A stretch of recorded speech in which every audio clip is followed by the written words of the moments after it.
दोस्तों नमस्कार। Ukraine Russia से अपनी लड़ाई नहीं जीत सकता। ये बात पहले दिन मैंने एक यूरोपियन एम्बेसी में जब गेट टुगेदर था वहां कही थी। और आज जो स्थितियां हैं उससे ये निश्चित हो रहा है कि यूक्रेन ये वॉर जीत ही नहीं सकता। इसका मतलब क्या है? इसका मतलब ये है कि हम दुनिया के एक नए वर्ल्ड ऑर्डर की तरफ बढ़ रहे हैं।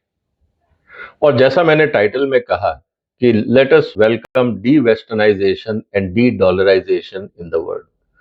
मतलब वेस्टर्न वर्ल्ड का प्रभुत्व खत्म होगा और डॉलर का जो डोमिनेंस है फाइनेंशियल मार्केट में वो भी धीरे धीरे घटेगा। लेकिन इसके इम्प्लीकेशंस क्या होंगे, भारत को क्या तैयारी करनी होगी और किस तरह से दुनिया बदलेगी, इसकी चर्चा मैं आज आपसे करूंगा। ये मैं इसलिए कर रहा हूं दोस्तों क्योंकि आप में से बहुत सारे लोग व्यापार में होंगे, बहुत सारे लोगों का एम्प्लॉयमेंट इंटरनेशनल ट्रेड पे डिपेंडेंट होगा, बहुत सारी चीजें होंगी डायरेक्टली इनडायरेक्टली जो आपकी जिंदगी को प्रभावित करेंगी।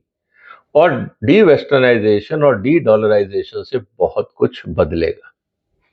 इसीलिए इस चर्चा को पूरा देखिएगा और जो मैं आर्ग्यूमेंट आपके सामने रख रहा हूं उस पर जरा सोचिएगा और हो सकता है कि आपके पास कुछ नए आइडियाज हों जिनको आप कमेंट बॉक्स में शेयर कर सकते हैं।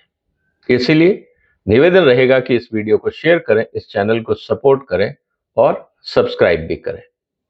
डी वेस्टर्नाइजेशन से मेरा मतलब यह है दोस्तों कि जो यूरोप और अमेरिका का डोमिनेंस है दुनिया पे, अगर यूक्रेन हार जाता है तो क्या होगा?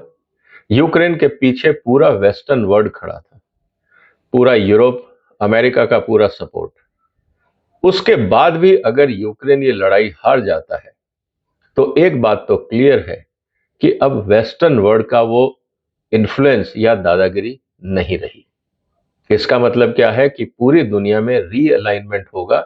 लोग अपने दोस्त और दुश्मन दोबारा समझने की कोशिश करेंगे कि किन के साथ रहना है और किन से दूरी बना के रखनी है, या ज्यादा निर्भरता भी जरूरी नहीं है। ये होगा और इसमें सिर्फ भारत ही नहीं, पूरा एशिया अपना इक्वेशन बदलेगा, अफ्रीका बदलेगा, मिडल ईस्ट बदलेगा, यूरोप बदलेगा, लैटिन अमेरिका बदलेगा, ऑस्ट्रेलिया और अमेरिका, सबको अपनी अपनी विदेश नीति और आर्थिक नीति पे पुनर्विचार करना ही होगा। दूसरी तरफ ब्रिक्स का एक मॉडल डेवलप हो रहा है जिसको लेके ट्रंप साहब पहले ही परेशान हैं। वो अपने आप में एक डी वेस्टर्नाइजेशन और डी डॉलराइजेशन का अल्टरनेट दुनिया के सामने रख रहा है। G20 में 20 देश हैं, आज ब्रिक्स में भी 10 मेंबर और 10 इनवाइटेड 20 देश शामिल हो गए। इसका मतलब यह है कि दुनिया धीरे धीरे एक अलग डायमेंशन में जा रही है जहां पे यूरोप और अमेरिका की दादागिरी नहीं चलेगी। इसके अलावा डी डॉलराइजेशन भी इंपॉर्टेंट होगा क्योंकि जिस तरह से अमेरिका ने हर जगह पे सैंक्शन लगाने का प्रयास किया, डॉलर को एक हथियार की तरह इस्तेमाल किया, दुनिया को यह समझ में आ गया है कि हम डॉलर पे निर्भरता अगर रखेंगे तो हम इंडिपेंडेंट इकोनॉमिक पॉलिसी नहीं बना सकते। इसीलिए Russia, China, India, Iran, south Africa, Brazil, जो भी ब्रिक्स मेंबर के ग्रुप हैं, उनको ये बात समझ में आ गई कि हम अमेरिका के डॉलर के भरोसे रहकर अपनी आर्थिक प्रगति नहीं कर सकते। इसलिए हमें अपनी लोकल करेंसी को स्ट्रेंथन करना होगा और जहां तक हो सके बायलैटरल ट्रेड हम अपनी ही करेंसीज में करें।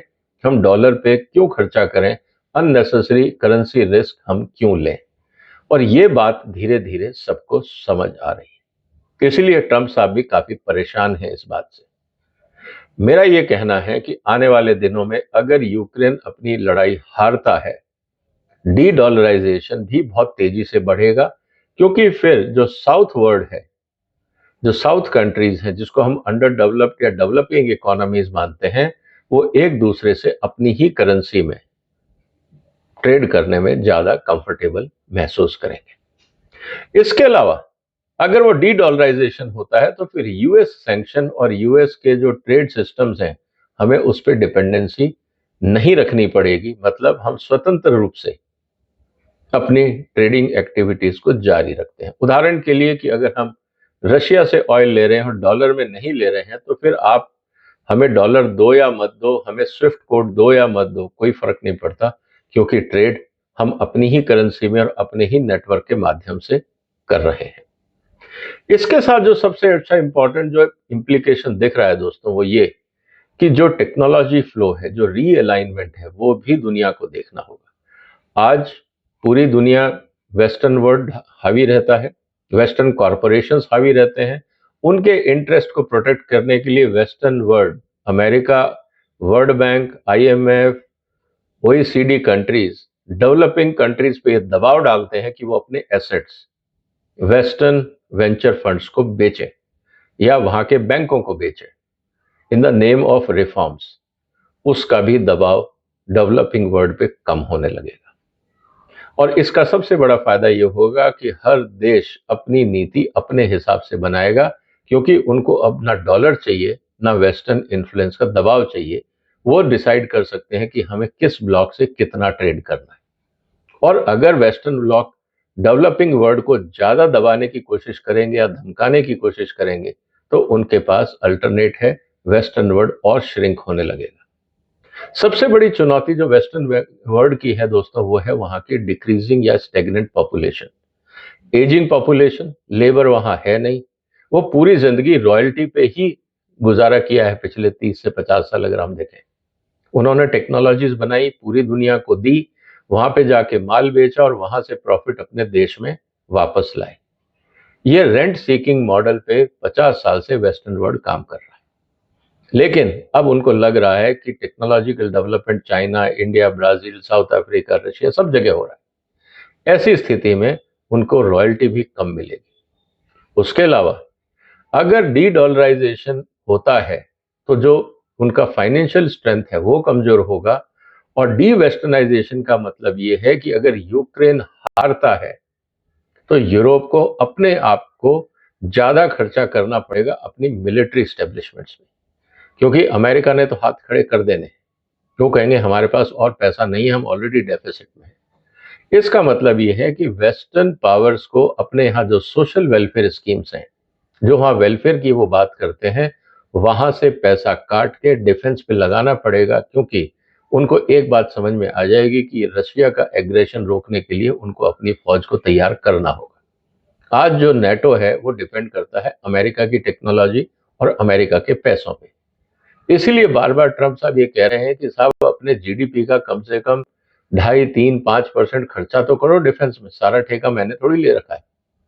ये जब स्थिति है तो बहुत सारे यूरोपियन देश जिनके पास पैसा नहीं है वो चाहेंगे कि हम रशिया से पंगा क्यों लें, हम रशिया से दोस्ती कर लेते हैं, हम बिना मतलब अननेसेसरी टेंशन क्यों क्रिएट करें। जब ऐसी सोच आएगी तो यूरोप में भी डिवाइड होगा, क्योंकि कुछ लोग एंटी रशिया माइंडसेट से बैठे होंगे, कुछ अपने आप को बदलेंगे और प्रो रशिया होने की कोशिश करेंगे। इससे यूरोपियन यूनियन में दरार आएगी और नेटो वीक होगा, क्योंकि ना रिसोर्सेज हैं ना पॉलिटिकल कमिटमेंट है। दोनों ही चीजें यूरोप और वेस्टर्न वर्ल्ड के लिए अच्छी नहीं है। इसके अलावा जो सबसे इंपॉर्टेंट चीज आएगी वो ये कि जब ट्रेड लोकल करेंसी में होने लगेगा तो जो बार्गेनिंग पावर है वेस्टर्न कंपनीज की वो भी घटने लगेगी, क्योंकि जब करेंसी की बात आ रही है, कमोडिटी एक्सचेंजेस की बात आ रही है, तो जो अब रेट तय हो रहे हैं वो लोकल करेंसी में होंगी, ना कि डॉलर में। तो उस समय जो हेज फंड्स हैं, जो फाइनेंशियल इंस्टीट्यूशंस हैं, जो डॉलर मैनिपुलेशन कर सकते हैं, उनके भी हाथ थोड़े से कमजोर होने लगे। लेकिन ऐसी स्थिति के अंदर भारत को क्या करना?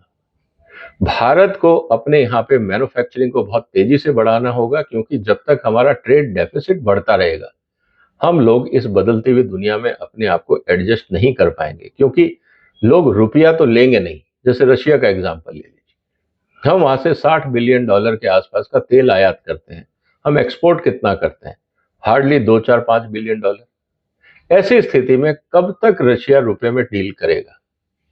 चाइना के साथ करना उनको आसान है, क्योंकि अगर वो $100 बिलियन का तेल खरीदते हैं तो $100 बिलियन का वो बदले में बाकी प्रोडक्ट्स भी एक्सपोर्ट कर पाएंगे। तो जो ट्रेड डेफिसिट है वो बहुत मिनिमल होगा।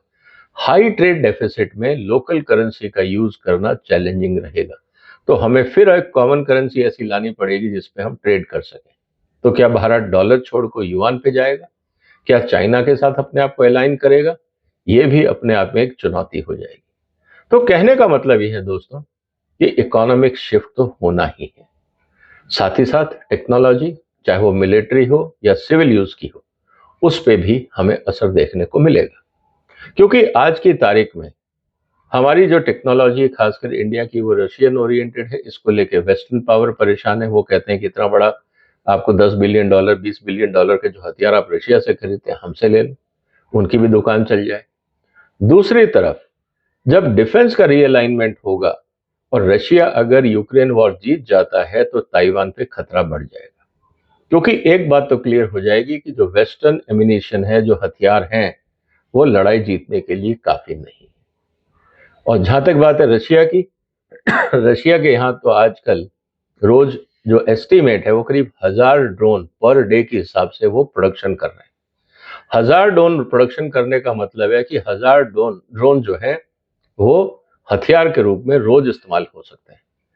कितनी एंटी एयरक्राफ्ट मिसाइल्स या डिफेंस जो एंटी एयरक्राफ्ट जो सिस्टम है आपका, जो एयर सिक्योरिटी डोम है, जिसको आप आयरन डोम भी बोल सकते हैं, गोल्डन डोम भी बोल सकते हैं, कितनी मिसाइलें छोड़ के आप इन 1000 ड्रोन्स को गिराओगे और उन मिसाइलों की कीमत क्या होगी?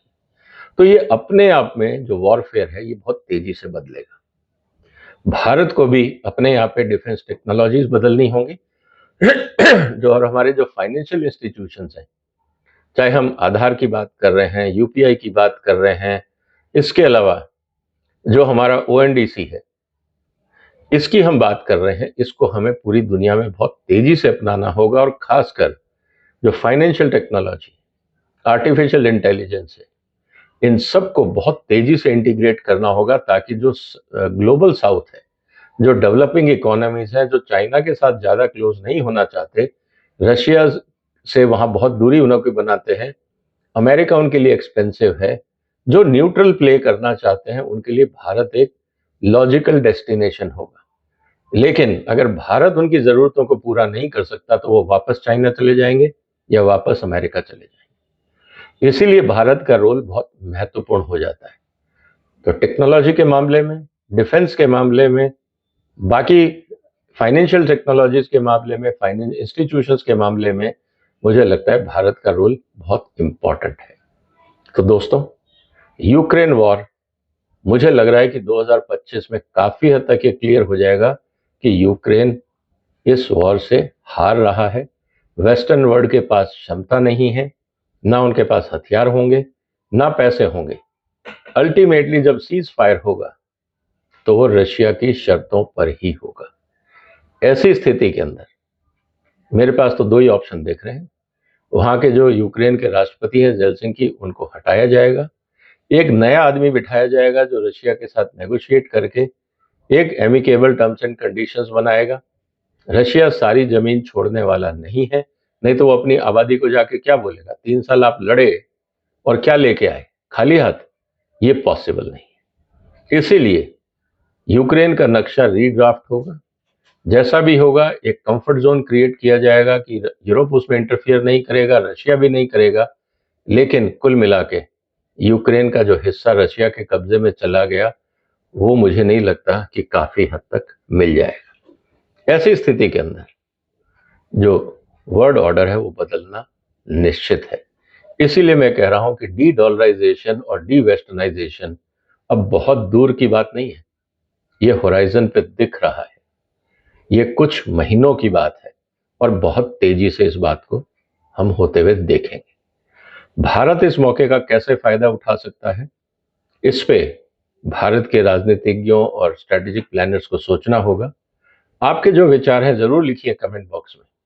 आपके क्षेत्र में, आपके एरिया में किस तरह से डी डॉलराइजेशन और डी वेस्टर्नाइजेशन का प्रभाव पड़ेगा?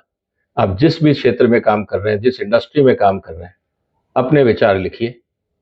हमें भी पता लगेगा कि आपका असेसमेंट क्या है और किस डायरेक्शन में हमको सोचना चाहिए। इसलिए कह रहा हूं, इस वीडियो को शेयर करिए, इस चैनल को सपोर्ट करिए, सब्सक्राइब भी करिए। फिर मुलाकात होगी एक और महत्वपूर्ण मुद्दे के साथ। तब तक अपना ध्यान रखिएगा। फिलहाल वंदे मातरम।